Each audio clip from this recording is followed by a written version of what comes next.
Now, when I go home today, I don't want to see any bulletins left in the pews. I don't want to see any to be recycled in that basket. I hope you will take those home with those scripture readings. There are at least 4 morning meditations for this week for you. Take it home and read, mark, learn, and inwardly digest it. And maybe you'll hear some of this sermon speaking through it, but I got stuck on the gospel, and so I'm going to stay there. I'm stuck on this gospel story because this is the week when the grief of it all gets to me. This season we call Lent gets real this morning. Today the stench of death is overwhelming. Death has visited this house before. This is the home of Mary and Martha and Lazarus, the one who had died, of course. The one that Jesus took his sweet time to get back to raise from the dead. Mary and Martha knew something about grief. They had been there. They had gotten the shallow greeting cards and endured the platitudes intended to make them feel better at the death of their brother. They were not ready to do this again. No, he was not in a better place. He was dead. No, God did not just need another angel in his choir. No, I don't need anything, but you could have brought a casserole or a chocolate pie anyway. This family knew about grief, and so did we. I believe it is part of our human condition, and everyone's grief is different. You just never know when it's going to bubble up. You just never know what someone else is dealing with when you pass them in the produce aisle at the Giant. Every day, without knowing, we can encounter parents whose kids are terminally ill, couples in the middle of a breakup, people grieving the loss of loved ones or a relationship, kids being bullied, teenagers who want to end their lives, people marking the anniversary of a death, families with no idea how to keep the lights on, children caring for their aging parents. John Pavlovitz writes on a blog titled Stuff That Needs to Be Said. In February, he posted, "The day my father died, I was at the grocery store buying bananas. I remember thinking to myself, this is insane, your dad just died. Why the hell are you buying bananas? But we needed bananas. We'd be waking up for breakfast tomorrow morning, and there wouldn't be any bananas, so there I was. And lots of other stuff needed doing too, so over the coming days I would navigate parking lots and wait in restaurant lines and sit on park benches, pushing back tears, fighting to stay upright, and in general, always being seconds from a total blubbering, room-clearing freakout. I wanted to wear a sign," he said. "I just lost my dad, please go easy." Today, the grief of our faith starts to bubble up. Contrary to the rest of creation in this gorgeous hemisphere spring, my favorite flowers, flaming forsythia and dancing daffodils, all screaming out the big A word. Christ is risen. Smile. Get your camera. Take a happy selfie with the dog with the signs of resurrection all around you. And then we come into church, only to find sticks on the altar instead of flowers, and the harsh stations of the cross once again hanging on the wall, calling us to walk the way of the cross of death.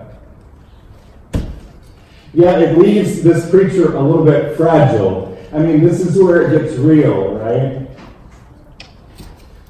God bless Martha and Mary, who have been there before. These steel magnolias know what to do in the face of death. You get everybody together and you cook dinner. It's the only other time we hear this Greek word for dinner, except for the Last Supper, which happens in a few days in John. Martha whips up Jesus' favorite recipe. Mary does what she does best, sits at the feet of Jesus and listens to the same old stories and silly jokes one more time. Mary breaks open the most lavish thing in her possession, this jar of nard, worth a year's wages, and anoints Jesus' feet with that nard meant for embalming.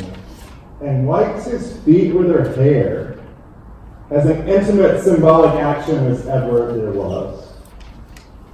She shows Jesus that she gets what he has been talking about, that she knows he came to serve, not to be served. And in a few days, Jesus will do the same for his disciples in that upper room. Judas says, no way. He did not want this to happen. Is it really because he was the keeper of the purse and would rather had a way to take some of what this nard was worth? Or was he just really freaking out about the way things were unfolding? We will never know. I did not know this, though, that there's a theory that Judas may have been the brother of Martha, Mary, and Lazarus. How about that for a mind explosion? Judas is identified in Scripture as the son of Simon. If you look back, Jesus is also in the house of Simon the leper. Simon the leper is the father to the oldest, Judas Iscariot, Lazarus, then Mary and Martha. Is Judas a masculine Martha gone wrong, as quoted by Ray Brown? I don't know. But maybe, as one bishop writes, this tender moment described and completely missed by Judas and so many of us on our first reading is that this is in fact Jesus' anointing and preparation for his death. This is happening at this moment at Simon's house where his children, raised from the dead, the doers, the prayers, and the rebels all gather together for a meal.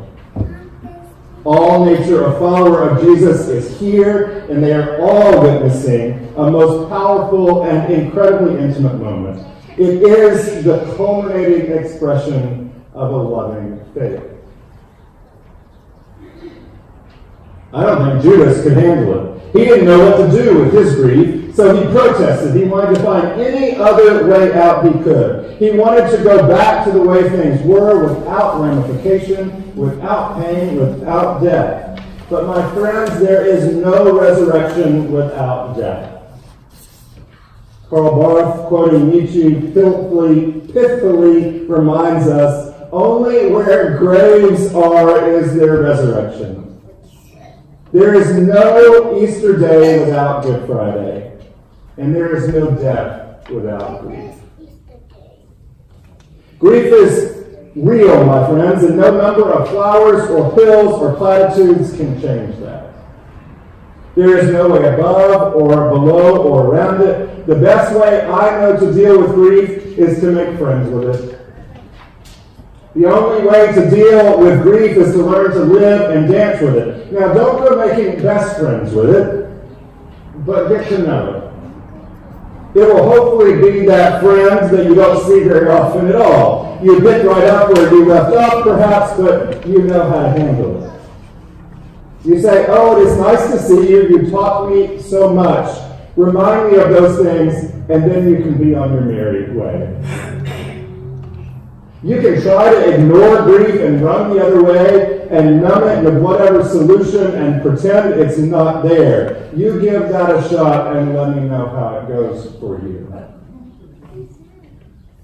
Society comes up with all sorts of ways to ignore death and pain. People don't like to call funerals anymore. We like to say celebration of life. We remember the good times and not the hard ones. We say my father passed, my mother entered eternal life, she transitioned, he went to be with God. No, the only thing I can guarantee you, my friends, is that we all die. And the reason we are all here is that we have faith in a Jesus who does not stay on the cross or in the tomb. We are an Easter people and not a Good Friday people, but we are not there quite yet. So what do you do with this grief, Pastor? What do you do to help someone else in their grief? Well, I say be nice to yourself and be nice to others. Time and patience are a good start. We need space in the midst of grief. It's up to you and me to look more closely and more deeply at everyone around us at work or at the gas station or in the produce aisle, and to never assume they aren't all just hanging by a thread, as Robert says, because most people are hanging by a thread, and our simple kindness can be that thread. We need to remind ourselves just how hard the hidden stories around us might be, and to approach each person as a delicate, breakable, invaluable treasure, and to handle them with care. And isn't that your experience in the midst of loss? It is the little things that matter, the little things you will remember. It's the nurse who sits down next to you in that little horrible hospital waiting room while you cry. It is the friend who remembers that you probably need bananas and toilet paper. It is the yummy casserole your neighbor brings. It is the coworker who calls in a favor to get you another job interview. It is the retired nurse who comes to the hospital and puts lotion on your feet and brushes your dentures. It is the college roommate who remembers the anniversary of your loved one's death. It is the friends that don't ask questions but just stay with you, handing you Kleenex and chocolate. It is the off-duty policeman stopping traffic who takes off his hat as the funeral procession of your great-grandfather turns into the cemetery. It is the small acts of kindness you remember. And then get creative. Transform your grief into something that endures. This morning we're surrounded by that kind of creativity, fueled by these powerful emotions. We're singing the songs of people who process their grief through music. David Neff wrote in his email meditation to us this week, these hymn writers were not blind to their tragic circumstances. They used their poetic gifts to process their grief, turn their lives around, and work powerfully for the good of others. There is redemptive power in the messages penned by these survivors. When we sing their words today, that power continues to give us strength for the journey. Precious Lord, Take My Hand, we're about to sing, was written by jazz great Thomas Dorsey in 1932 after he buried his wife Nettie and infant son, who both died in childbirth.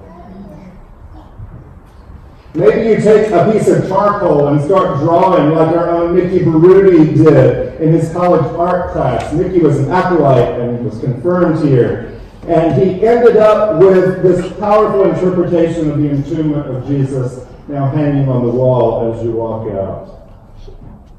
Or maybe that grief is processed right at the altar.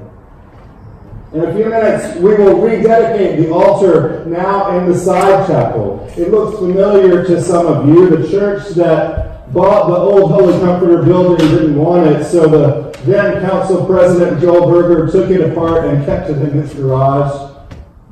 It took 4 years, but there wasn't big space here. Jeff Valentine finally took on the job of cutting it down to fit in this space. Grief takes time.